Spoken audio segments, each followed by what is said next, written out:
Hey, good afternoon. So this is going to be an example of the concept drawing for 5 planets, 6th graders, and it's just on regular concept paper. I am going to have you use a compass. This is a compass. You can barely make out the word compass right there. And there are numbers on here, reading left to right, 0, 1, 2, 3, 4. So that tells you that we're looking at the right reading side. That is, I can read these numbers correctly from left to right. I can kind of see the word compass.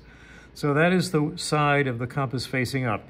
You don't want it turned over like this, where the numbers read backwards and the letters read backwards. Okay, so there is a correct side to face up. Now this compass works to draw circles. I can hold down on the orange portion of the compass, put my pencil in the small hole here in the white section, spin it around, pull it away, and there's one of my 5 planets. Let me do that again. Hold down on the orange part, put my pencil in one of the small holes here in the white part, spin it around, and there's a second, more distant planet. Why is it distant? Well, because it's smaller. That's what we're assuming. Now, here's another more distant planet, holding down on the white part this time and just tracing the inside. There's a 3rd planet. Now, if we kept making smaller planets, you're not going to be able to fill this page, this design space, in a very interesting way. So let's make a couple of bigger planets, and we might start to do a little overlapping while we draw them larger. For example, now, in this empty space over to the right, if I hold on to the white of the compass, the orange portion moves around.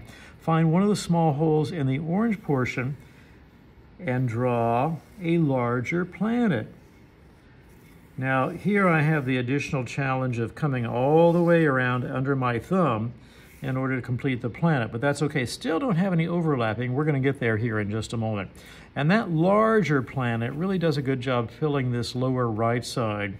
I think I'm going to move over here to the left side. It seems to me like we should have something a little extra over here on the left. Not only am I going to do overlap, but I'm also going to do cropping on this, and you'll see what both of those are like here in just a moment. I'm going to go ahead and start here in the outer edge. Well, it looks like I missed my mark. I did cropping, I didn't do overlapping. Here I have a 5th and final planet over here to the far left. It comes off the edge of the page. A portion of the planet is cut away or not seen. That's called cropping. When you cut away something, that's cropping. I meant to do some overlapping. Let's do that right now with the 6th planet. You don't have to have 6 planets, but you definitely have to have enough going on in the picture to make this interesting.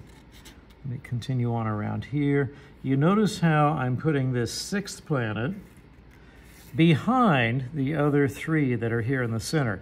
And that overlapping creates a sense of another layer of space behind this front layer. So I'm going to have some fun now adding some additional details to make this even more interesting. I could, especially on a near planet, a surface close to my eye, add stripes. Now, these lines are straight, and that's working to a degree. I'm going to vary the angle a little bit. I think that'll make it more interesting, and maybe even have some of the lines crossing one another. I could just draw straight lines, and that'll add some detail right there. Like Jupiter, in our own solar system, there may be a giant storm on Jupiter, a big oval eye spinning around constantly. Here, let's continue the spin. Almost like a giant hurricane. I can add that feature in contrast with the straight lines. That's kind of interesting. Now, what if I did this, however? I'm going to turn the paper to make it a little easier for me. Instead of straight lines, what if I use the normal curve of my hand as it draws across the paper and add some curving lines? These lines follow the form, the spherical form, by wrapping around. These are called contour lines, and those are really better at communicating the roundness of a surface than, say, a straight line would be. I'm going to take another curving line, and that would be my favorite shape ever, my oval, and that could either be a UFO for an alien or a rocket ship, whatever you want to make it. You don't have to add a rocket ship. You don't have to add a UFO.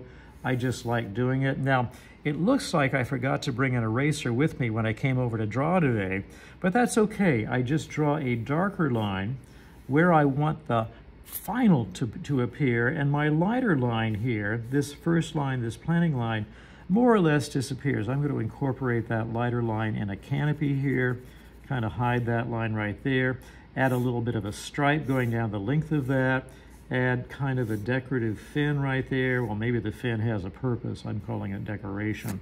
This one's just a little bit different than the other one. There's another one behind. I'm going to shade this in.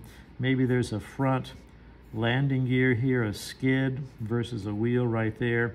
And I'll just use some straight lines coming out the back of the rocket to suggest that there's some speed involved. Okay, I'll show some lines of motion right there.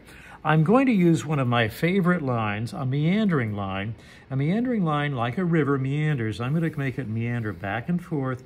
And in meandering, it's going to go behind other planets.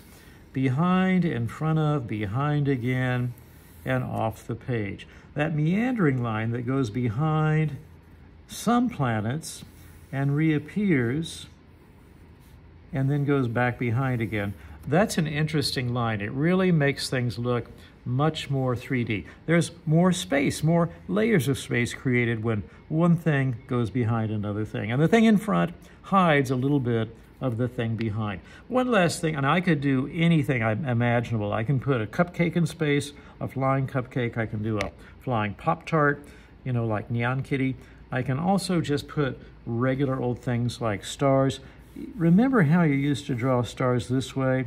I'm going to draw that type of 5-pointed star, but then going back with my darker mark, remember I don't like to erase, just outline, go around the outline of that star just so you have the outline. And I might vary the size of that star, big and medium and small, to get a sense of some things near and some things far, okay? So we're using a lot of techniques right now to create the illusion of space. We're doing variation of size, we're doing overlap, we're doing contour lines here, and I want you to try a few of those techniques too. I'm just going to add a few more stars over here. That could be a star, this could be a star, this could be a star. So there's more than one way to create your stars. Have some fun with this. Space is more or less an imaginary place, so have fun with this imaginary 5-planet concept drawing. Now, you try.